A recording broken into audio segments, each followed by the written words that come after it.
Voilà, bonjour et bienvenue sur l'espace dédié au site mécaniqueuniverselle.net. Alors, je vais faire quand même une petite vidéo. J'ai eu j'ai fait un petit soleil en vélo et je pense que je me suis sans doute fêlé quelques côtes parce que j'ai un peu du mal à respirer, donc ça va faire une vidéo un peu essoufflée, mais c'est pas grave, ça se rajoutera un petit peu au souffle originel.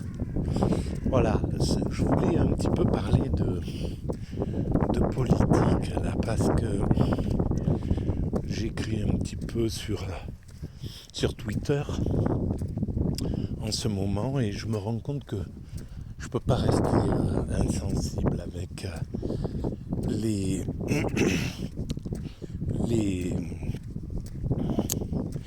arguments qui sont... On sent qu'il y a une grosse charge là. Il y a des moments, voilà, à partir du meurtre, il faut l'appeler comme ça, je pense, de ce jeune en voiture, bon bref, la bavure, peu importe comment on va appeler ça, et qui implique pas l'ensemble de la police évidemment, mais d'un seul coup tout se cristallise. D'un côté il y a ceux qui vont essayer d'amalgamer ça avec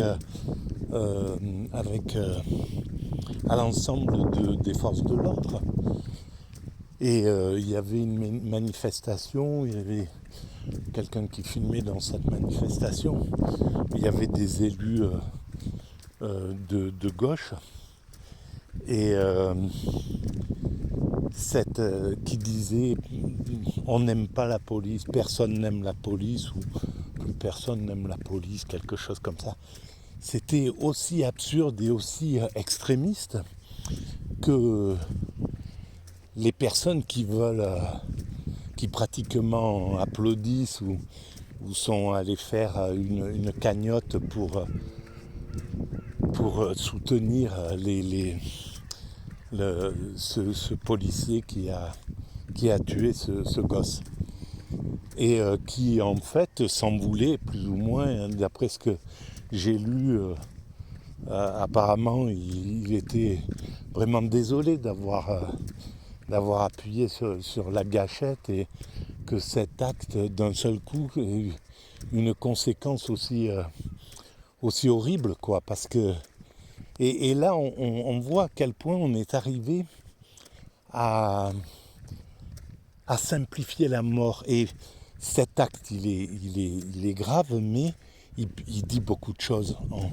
En fait, ces événements ils arrivent. Quand ils arrivent, ils font bouger les lignes de la société. Alors, ça peut la durcir, on ne sait pas dans quel sens ça va, qu'est-ce qui va prendre, qu'est-ce qui va engranger du pouvoir derrière une chose comme ça. Est-ce que ça va être ceux qui veulent vraiment faire évoluer les mœurs de la police pour que enfin la population finisse par retrouver la confiance qui était la sienne il y a peut-être 50 ans, 60 ans, j'en sais rien. Et c'est un peu catastrophique que cette confiance soit tombée à moins de 30%, quoi. C'est tragique. Ça veut dire que c'est même plus démocratique, pas plus que la confiance qu'on accorde aux médias. 25% ou 30%, c'est antidémocratique à bloc. Ça devrait être, mais c'est quelque chose qui dans l'avenir, si l'ensemble des médias n'ont pas au moins la majorité, eh ben il faut qu'ils soient entièrement renversés, réformés, que d'année en année en démocratie, c'est des pôles extrêmement importants. Les médias, les forces de l'ordre, les hommes politiques. Voilà, c'est des pôles qui sont extrêmement importants et qui doivent être totalement démocratisés. Donc, ils doivent avoir la majorité de gens qui leur font confiance. C'est tout simple. Voilà, et donc derrière ces forces-là, il se joue des choses plus importantes en fait. Comment se fait-il que nous arrivons à ces extrêmes qui ont eu le vent en poupe dans les deux sens?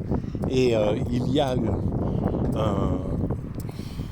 autant de responsabilités, à mon sens, pratiquement, du côté de l'extrême gauche, qui va se mettre sur qui va se poser sur le même camp, sur le camp de la vocifération, de la violence, de la surenchère, enfin bref, qui va se battre avec un système qui est avec une extrême droite qui est violente, quoi, qui a cette violence qui est là et dont on connaît l'histoire dans l'histoire. Donc c'est pas la réponse à avoir. Et effectivement, c'est très difficile d'aller contrer les arguments pervers, faut le dire, de l'extrême droite, quand elle va dire ben voilà, toute la faute c'est eux, c'est cela, c'est voilà, et ça évolue au cours des temps, hein. Ça a été les juifs, ça a été les tziganes, ça a été etc. Peut-être que chez les Russes c'est les LGBT. Bref, voilà, il y a toujours des boucs émissaires et puis c'est sur la planète que ça se passe comme ça. Et là, pour l'extrême droite, c'est le monde musulman qui est... enfin, c'est les immigrés, voilà, qui sont les responsables de tout ce qui arrive. Alors, pour aller contrer des arguments simplistes comme ça, parce que ça marche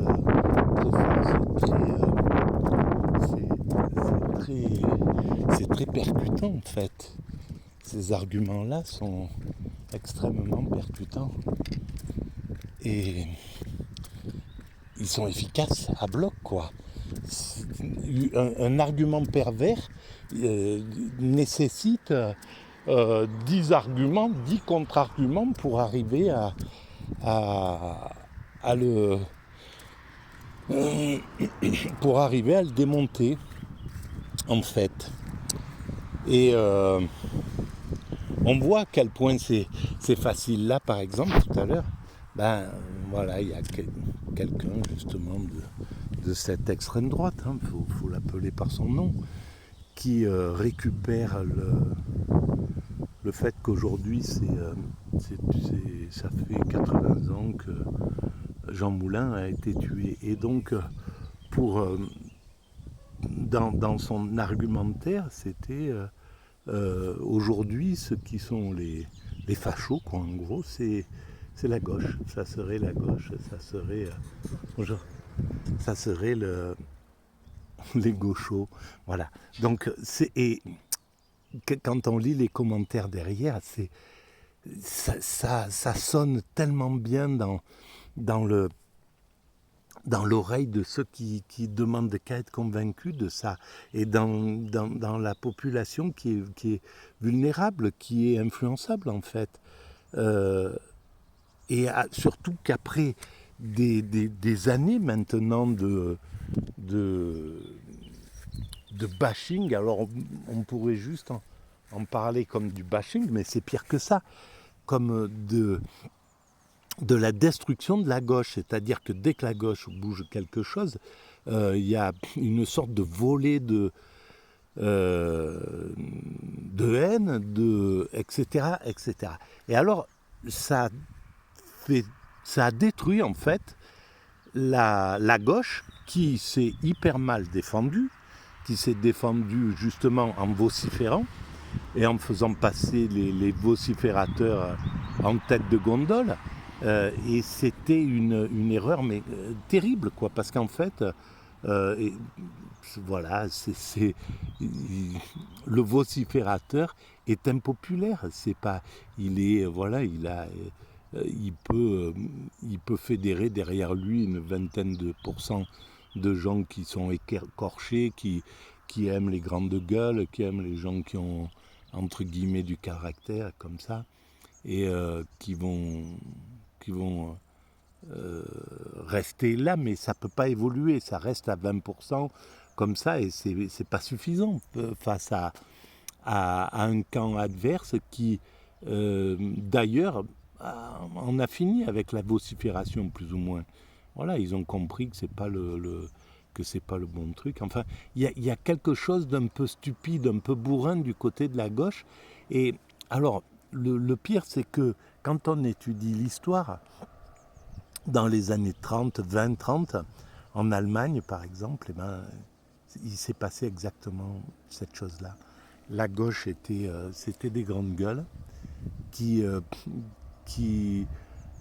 quand ils avaient un petit peu de victoire, tombaient dans l'orgueil, se battaient les uns contre les autres, les socialistes contre les communistes contre les anarchistes contre, etc., etc., qui avaient une incapacité à se fédérer, et c'est légitime, hein. Le monde de gauche, en fait, a du mal à se fédérer, tout simplement parce que il est un peu indépendant, il milite, il est plus pour une... il fonctionne pas sous la forme de la meute, du gang,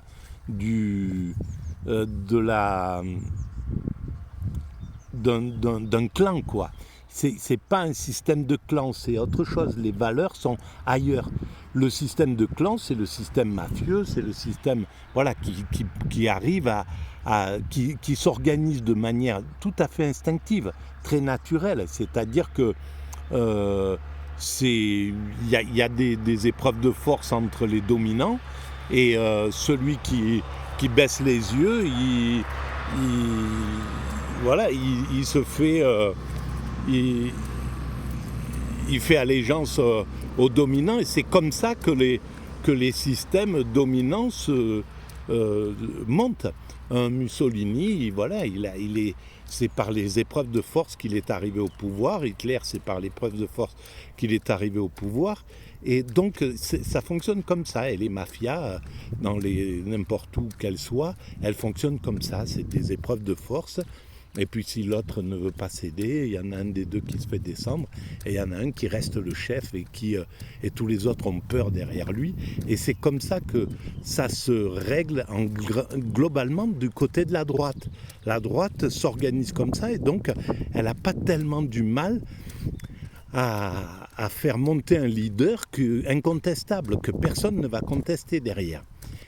Par contre, la gauche, quand elle va voter, par exemple, elle va prendre un système démocratique, ça va être beaucoup plus, entre guillemets, évolué comme processus, et il y aura des votes, et puis il y a un système qui monte le meilleur, et après, il est contesté dans son...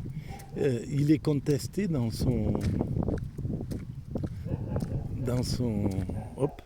Voilà, bon, je repars de l'autre côté. Il est contesté dans le dominant qui a réussi à arriver dans la gauche. Il peut être contesté par son propre camp. C'est ce qui est arrivé à Ségolène Royal, etc., ou à d'autres, hein. Et donc, il y a un problème, quoi. Il y a quelque chose.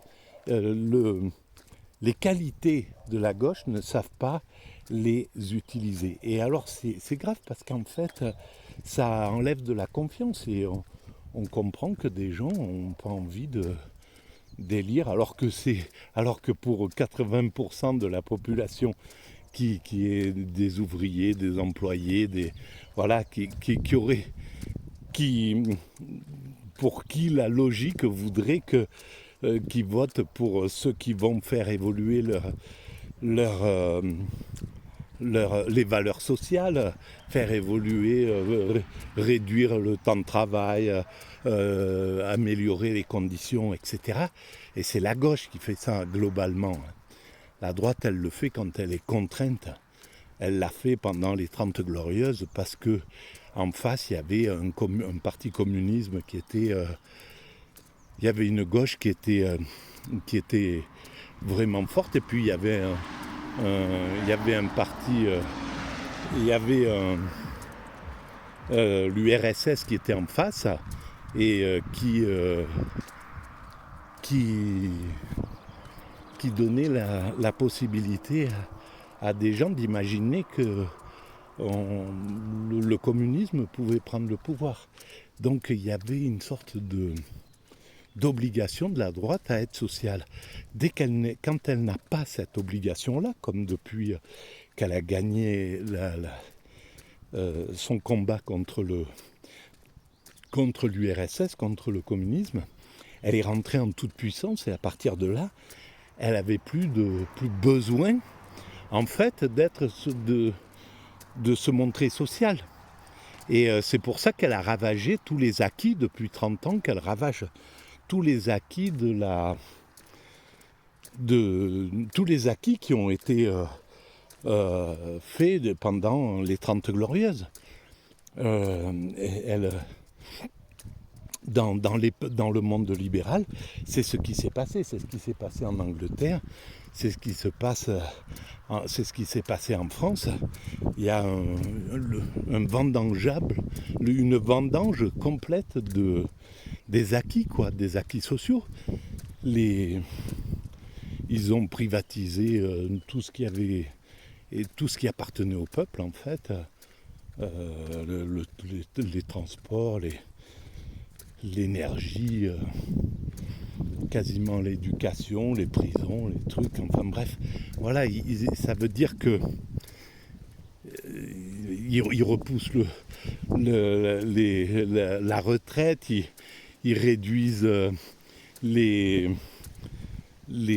salaires, ils réduisent l'aide pour les chômeurs, etc. Enfin, tout ce qui avait été gagné est vendangé. Et c'est incroyable que ça se fait comme ça.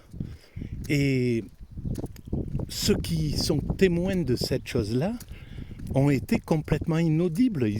On les a pas entendus parler, ou pas assez, ils ont réussi à rendre inaudibles ceux qui essayaient d'alerter de tout ça, ceux qui montraient qu'il y avait un problème là qui se passait, un problème quoi. Voilà. Et c'est un peu désastreux. Alors, où est-ce qu'on va avec tout ça ? On va le voir peut-être dans la deuxième vidéo. Alors ça, c'est des vidéos intuitives qui ne sont pas préparées. Hein. Ça vient comme ça, donc il y a certainement beaucoup de conneries qui sont dites aussi. Mais voilà, si ça peut apporter des petites clartés à droite à gauche, tant mieux. Ce sont des vidéos atypiques, nées d'un esprit atypique, autiste Asperger, et donc voilà. Alors, à tout de suite.